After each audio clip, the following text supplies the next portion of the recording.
कठिनाई और संघर्ष सहे बिना अच्छे दिन नहीं आते। मैदान में हारा हुआ इंसान फिर से जीत सकता है, लेकिन मन से हारा हुआ इंसान कभी नहीं जीत सकता। एक समय की बात है, एक बहुत ही महान संत अपने शिष्यों के साथ बैठे हुए थे और उन्हें उपदेश दे रहे थे। तभी उन्होंने अपने शिष्यों से कहा, क्रोध इंसान का सबसे बड़ा दुश्मन है। क्रोध करने वाला व्यक्ति खुद को हानि पहुंचाता है, लेकिन दूसरों को भी हानि पहुंचाता है। वह प्रतिशोध की आग में जलता है और अपने जीवन को बर्बाद करता है। उनके उपदेश खत्म हो जाने के बाद उनके शिष्यों में से एक शिष्य खड़ा होता है और उसे बोलता है, तू एक ढोंगी है, तेरी बातें मनुष्य में रहन सहन से विपरीत है। तो जो भी कहता है उसे अपने जीवन में अनुसरण नहीं करता और दूसरों को ये सब करने के लिए कहता है। जब उनका शिष्य उनको उल्टी सीधी बातें कह रहा था, तब उस महान संत ने कोई प्रतिक्रिया नहीं दी और वो शांत बैठे थे।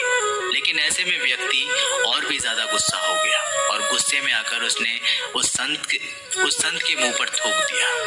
इसके बाद भी संत को गुस्सा नहीं आया और वो शांत थे।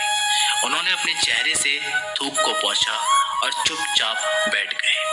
ये सब देखकर उस शिष्य को समझ नहीं आ रहा था कि वह क्या करेगा। गुस्से में आकर वह उस जगह को छोड़कर चला गया और अगले दिन अपने घर पहुंचा। जैसे ही वो अपने घर पहुंचा, जब उसका दिमाग शांत हो चुका था, दिमाग के शांत होते ही उसे इस बात का एहसास हुआ कि उसने कितनी बड़ी गलती की है, उससे पाप हुआ है। वह खुद को मन ही मन कहने लगा, ये मैंने क्या कर दिया, मैंने एक महान संत का अपमान किया है, ऐसा पाप मैं कैसे कर सकता हूँ, मैंने बहुत बड़ी गलती कर दी, मुझे जाकर उनसे माफी मांगनी होगी। ये कहकर वह तुरंत ही उस संत के पास चला गया, लेकिन वह संत उस स्थान पर नहीं थे। ऐसे में वह शिष्य जगह जगह पर भटककर उन्हें खोजने लगा। जैसे ही उसे वो संत मिले, वो उनके पैरों में गिर गया और उनसे कहने लगा, मुझे माफ कर दीजिए, मुझसे बहुत बड़ी गलती हो गई है, मैंने आपका अपमान किया है, मैंने बहुत बड़ा पाप किया है। ये सब देखकर उस संत ने उसे कहा, शांत हो जाओ, क्या बात है, मुझे बताओ, तुम कौन हो। उस महान संत के ये पूछने पर वह शिष्य चौंक गया। वह सोचने लगा कि गुरुदेव, मुझे कैसे भूल सकते हो, मैंने तो आपका अपमान किया था। ये सोचकर उस शिष्य ने संत से पूछा, मैं वही शिष्य हूँ जिसने कल आपका अपमान किया था और आप इतनी जल्दी भूल गए। उस महान संत ने जवाब दिया कि हमें कल की बातों को कल में ही छोड़ देना चाहिए। वह अच्छा हो या बुरा, उसके बारे में बार बार विचार नहीं करना चाहिए। मैं बीती हुई बातों को पीछे छोड़कर आगे चलता हूँ और ऐसा ही हम सबको भी करना चाहिए। श्री कृष्ण कहते हैं, अच्छे कर्म करिए और भूल जाइए, समय आने पर वे फलेंगे जरूर। ब्लेड की धार बहुत तेज होती है, परंतु पेड़ को काट नहीं सकती। कुल्हाड़ी मजबूत होती है, लेकिन बाल को नहीं काट सकती। वैसे ही हर इंसान अपनी काबिलियत के अनुसार श्रेष्ठ होता है, इसलिए अपने आप को किसी और के साथ मत तोलिए। मुसीबतें रुई से भरी हुई थैली की जैसी होती है, देखते रहोगे तो बहुत भारी दिखेगी और उठा लोगे तो एकदम हल्की हो जाएगी। जब परमात्मा को आपसे प्यार होता है तो वह आपके लिए वही करते हैं जो आपके लिए अच्छा होता है और तमाम लोगों को आपसे दूर कर देते हैं जो आपके काबिल नहीं होते।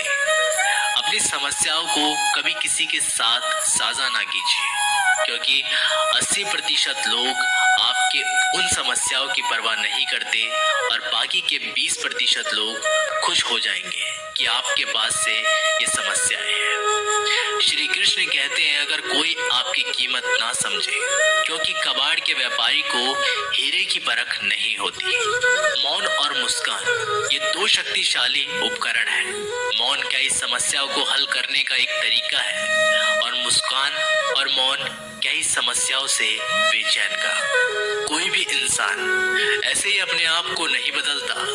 जिंदगी में कुछ हादसे ऐसे होते हैं जो इंसान को बदलने पर मजबूर कर देते हैं। जिंदगी एक बार मिलती है, ये बिल्कुल गलत है। सिर्फ मौत एक बार मिलती है। जिंदगी तो हर रोज मिलती है। श्री कृष्ण कहते हैं हिम्मत नहीं हारना, अभी आगे जाना है। जिन्होंने कहा था तुमसे नहीं होगा, उनको भी करके दिखाना है। श्री कृष्ण कहते हैं जिसका भी साथ दो, खुलेआम दो। विरोधी कहलाओगे लेकिन गद्दार नहीं, क्योंकि आपको कब कहां और किससे मिलना है ये ऊपर वाला ही तय करता है। कहने वाले तो बिना सोचे समझे कुछ भी बोल देते हैं, लेकिन कभी ये सोचा है कि सुनने वाले पर क्या बीतती है। जीवन जीने के लिए मौन आवश्यक है, परंतु जब बात मर्यादा की आती है तो शस्त्र उठाना अनिवार्य हो जाता है।